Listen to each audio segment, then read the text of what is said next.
Oo. Maliit lang. Ayun lang. Lang. Apo. Ronnie po, Ronnie. Cobra Prince po. Si Boss. Para ho, para... Kami mo dito. Pupunta kami ng ano, Wawa, San Mateo. San Mateo. Kukunin namin yung Cobra.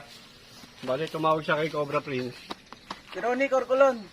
Kila Ronnie Corcolon. Tara.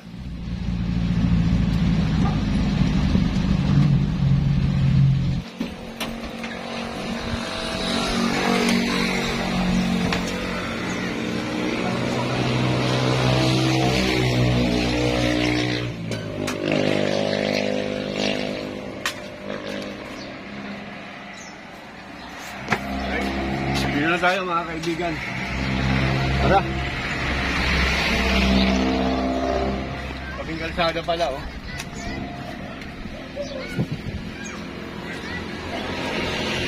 So, halos karamihan ng mga nare-rescue namin ngayon. Halos karamihan ng mga nare-rescue namin ngayon, mga ano, mabahay. Usually mga ganitong klase mga kabahayan. Nakukuha natin yung mga brown rats. Bihirang-bihira ang cobra.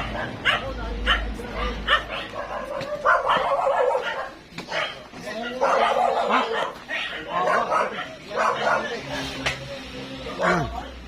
Ito yung shadow. Fully grown naha. Fully grown naha Philippinensis. Mga kaibigan. Nandito sa sentro ng kabahayan. Oh. Fully grown. Ito ang subject natin. Hopefully talaga makuha natin at maraming delikado. Maraming delikado talaga.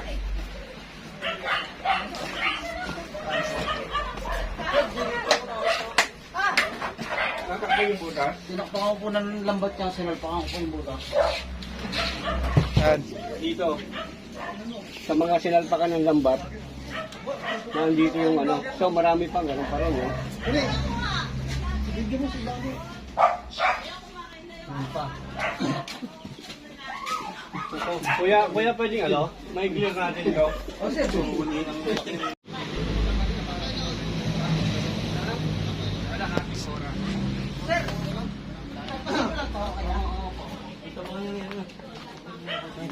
Kubra kaya kayo? Oh, so mga kaibigan, nakikita nyo nagpapatulong tayo kay boss, si May-ari. Ang subject po natin eh hindi biro.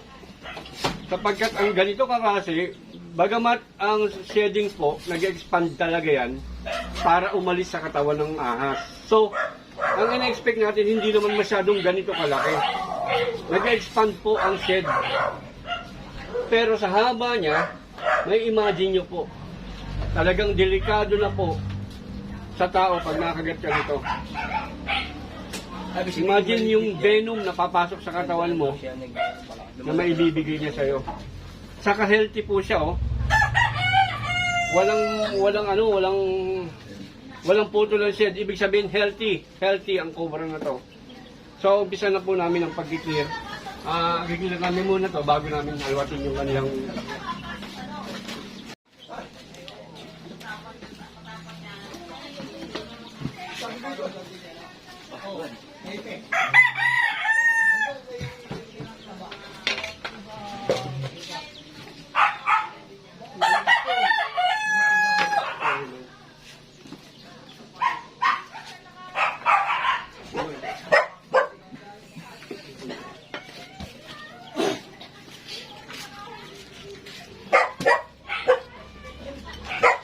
Marami palang uwan.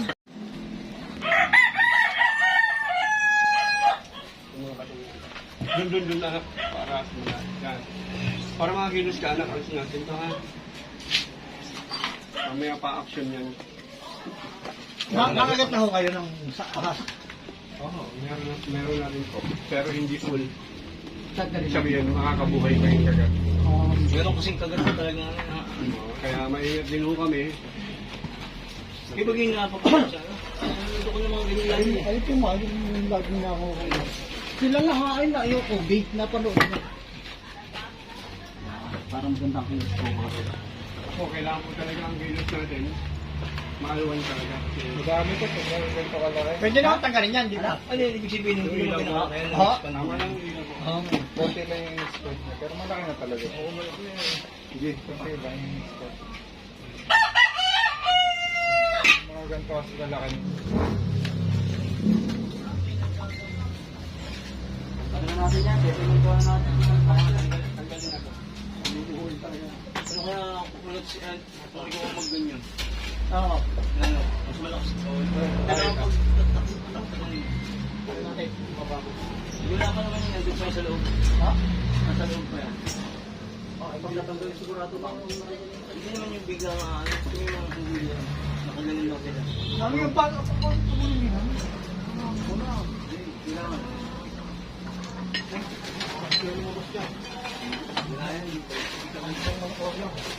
Hindi ka ganun dadali yan. Dito sa akin, baka tumugos ako yan. Mahal eh. Mahal mo yun.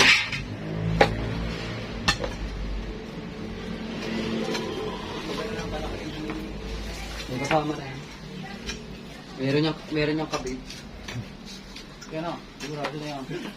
Yan na yan.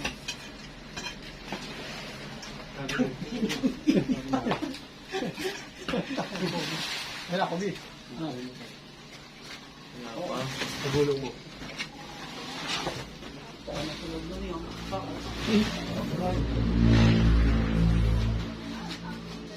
Yung napaliti sa'yo, yung ginagano sa sunod, nasabihin mo, na ano ko na yung singin ng kopla.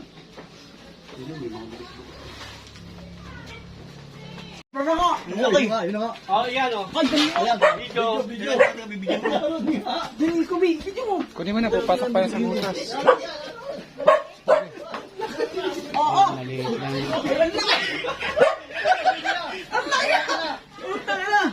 Ang laki niya! Dalawa? Hindi ho biro. Sabi, Kuya Iman.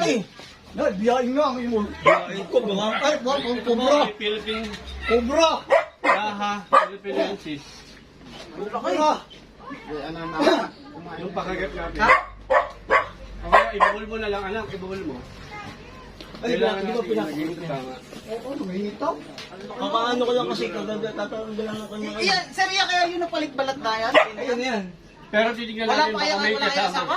Titignan natin. Parang malaki ito ah. Balat na ito. Hindi, eh, dati kasi meron diyang patay maliit lang. Oo. Laki! No, ang bangis. Yan na, parang.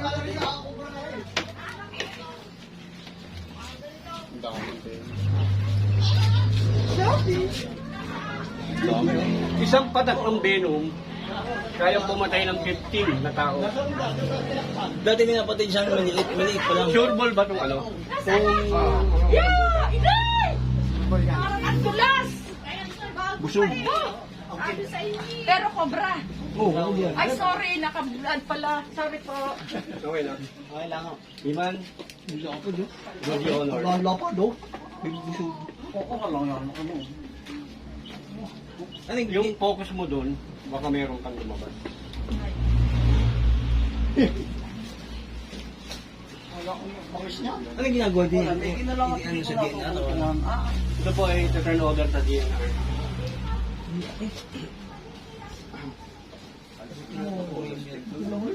Hindi ibig sabihin, dati yung si Kuning nakapatid yung maiksi lang, pero cobra din siya, maliit. Dati nakapatay na rin ako Maliit cobra lang, dyan. parang ganito lang, maliit lang dito.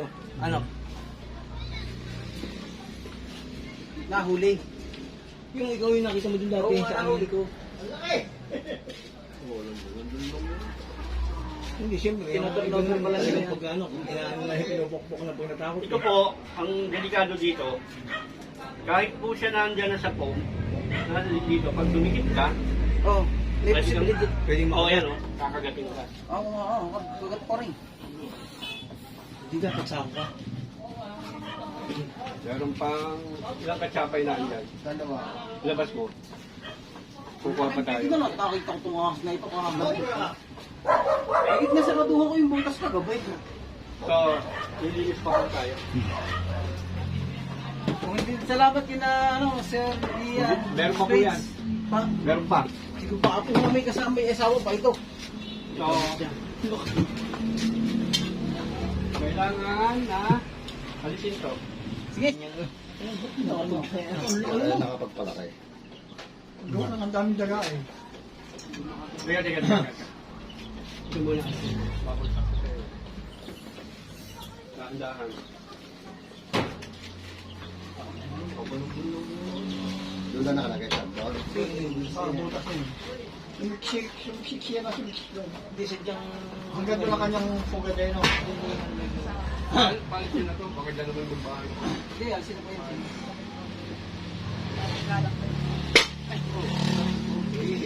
Sorry. Dapat ano. Pinorward ko sa yung video.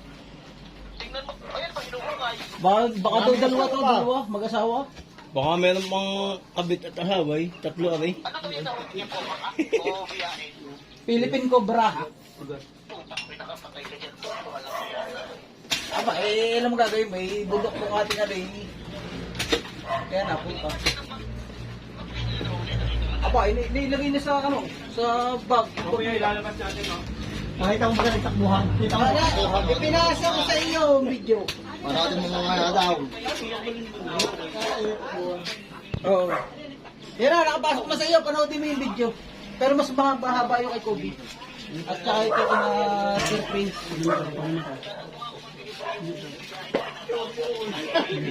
Mamaya, nagbibideo sila, nagbibideo pa.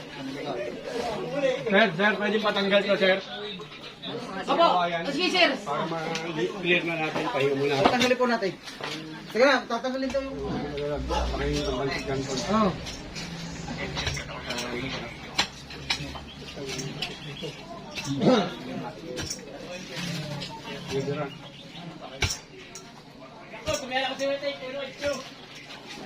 Baka tayo na sa waiting. Baka tatama ko.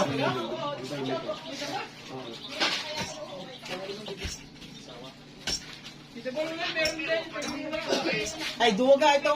Duwag, puro yabang lang si Kobe. Nagbibideo kayo, tumakbo agad ay. Nagbibideo nga, nung nahuli yung asil, tatakbo mo.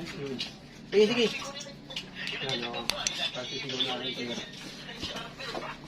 Naghanap pa, ibibideo ko, ibibideo ko. Baka naghanap lang. Kasi, Okay na po, nakuha na natin yung may-ari ng shed na to. Siya, ito po yun. Ito po yun. Mamayang konti, ilalabas natin. Pero bago natin gawin yon, papaliwanag din sir kung ano yung nangyari kagabi. Sir, Saret, kahapon, nang siguro baka bandang alas 2, nakita ko to doon sa may incubator ko kasi mga incubator yung katabi nito eh. Nakita ko mahaba na kala ko nga, sabi ko ahas na eh. Nung nahawakan ko, pinagbalatan siya. Tapos nung kinuha ko, medyo malansa pa, babago. Ngayon, kinalkal ko yung may tabihan namin. Sabi ko, dito to naglungga. Kaya si na Sir Prince at Sir Cobra King ay sinearch ko agad sa YouTube. Pinasa sa akin nung utol ko. Ay tama-tama, taga Laguna rin sila. Napunta ko sila sa San Pablo. At ang isa pa nito, nakita ko nung alas 8 ng gabi. Binabantayan ko talaga, lumabas yung ulo niya. Sabi sa akin ni Sir Prince, yung butas na pinasukan, salpakan ko ng kahit anong bagay na hindi siya makakalabas. Kaya nahuli nila ngayon. Salamat sa kanila. Thank you. Thank you, sir. thank you. Sir. So ganito, napakadelikado po talaga. Paano po pag may nakagat? Itatakbo po sa ospital. Saang ospital po merong antivenom? May makakapagsabi po ba? So sana nga po maging handa tayo sa mga ganito. Ginagambala po nating maigi ang habitat ng mga ahas. Lalong-lalo na po ng mga makamandag na ahas. Kailangan maging handa rin tayo sa magiging epekto nito. Gaya po nito, nakikita ninyo, bahay. Maraming nakatira. Nagkaroon ng cobra. Bakit po? Kasi po nabubulabog na po ang ecosystem nila. Tayo rin po ang magsasagot nito. Bago po natin protektahan mabuti ang kalikasan at mga hayop sa ilang, kailangan ihanda rin natin ang proteksyon ng tao. Hindi po laging proteksyon din ng ilang ang isipin natin, kundi proteksyon din ng tao. At kailangan makaisip na tayo ng isang lugar na pwede talagang pagdalahan sa kanila. Sila po, hindi nila kasalanan maging cobra sila. Hindi rin naman kasalanan ng mga tao na magkaroon ng cobra sa bahay nila. Kailangan maging handa tayo. Kung sakali may gamot tayo na nakahanda sa mga ospital, makakapagligtas tayo ng buhay. Sana po nagkaroon tayo ng konting aral. Nandito po kami para mag-rescue, para maiwasan natin ang kapahamakan. No incident, no accident po. Sige po, maraming salamat po. Kasama ko po ang anak ko, si Cobra Prince, si Marky Bongol, at saka si Bakal, si Iman. Maraming salamat po sa inyo, sir. Sir, thank you po. Maraming salamat po. Thank you po.